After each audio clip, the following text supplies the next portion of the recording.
Hi, ಇವತ್ತು ನಾನೊಂದು face pack ready ಮಾಡ್ತಾ ಇದ್ದೀನಿ. ಅಲೋವೆರಾ, ಟೊಮೆಟೊ ಆ್ಯಂಡ್ ಆಲೂಗಡ್ಡೆ ಯೂಸ್ ಮಾಡಿಕೊಂಡು ಈ ಫೇಸ್ ಪ್ಯಾಕ್ ಮಾಡ್ತಾಯಿದ್ದೀನಿ. ಅಲೋವೆರಾ ನಾನು ಫ್ರೆಶ್ ಅಲೋವೆರಾ ತೊಗೊಂಡಿದ್ದೀನಿ. ನಿಮ್ಮ ಮನೇಲಿ ಫ್ರೆಶ್ ಅಲೋವೆರಾ ಇಲ್ಲ ಅಂದರೆ ನೀವು ಬೇಕಿದ್ದರೆ ಅಲೋವೆರಾ ಜೆಲ್ ಕೂಡ ತೊಗೋಬೋದು. ಆಲೂಗಡ್ಡೆ, ಟೊಮೆಟೊ ಕಟ್ ಮಾಡ್ಕೊಳ್ಳಿ. ಆಲೂಗಡ್ಡೆ ಸಿಪ್ಪೆ ಸಮೇತ ಕಟ್ ಮಾಡ್ಕೊಳ್ಳಿ. ಆಮೇಲೆ ಅಲೋವೆರಾ ಪಲ್ಪ್ ತೆಗೆದಿಟ್ಕೊಳ್ಳಿ. ಇವಾಗ ಇದನ್ನು ಮೂರನ್ನು ಮಿಕ್ಸಿಗೆ ಹಾಕಬೇಕು. ಈ ಥರ ಸ್ಮೂತ್ ಪೇಸ್ಟ್ ಥರ ಮಾಡ್ಕೊಳ್ಳಿ. ಆಮೇಲೆ ಇದಕ್ಕೆ ಸ್ವಲ್ಪ ಟರ್ಮರಿಕ್ ಹಾಕ್ತಾ ಇದ್ದೀನಿ.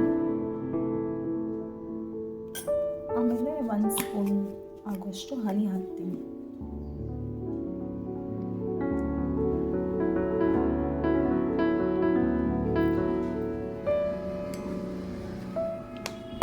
ಇವಾಗ ಇದನ್ನ ಚೆನ್ನಾಗಿ ಮಿಕ್ಸ್ ಮಾಡಿ.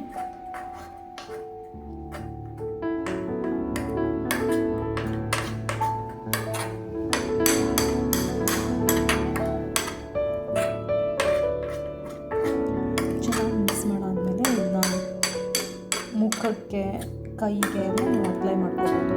ಅಪ್ಲೈ ಮಾಡಿ ಒಂದು ಅರ್ಧ ಗಂಟೆ ಬಿಟ್ಟು ವಾಶ್ ಮಾಡಿ.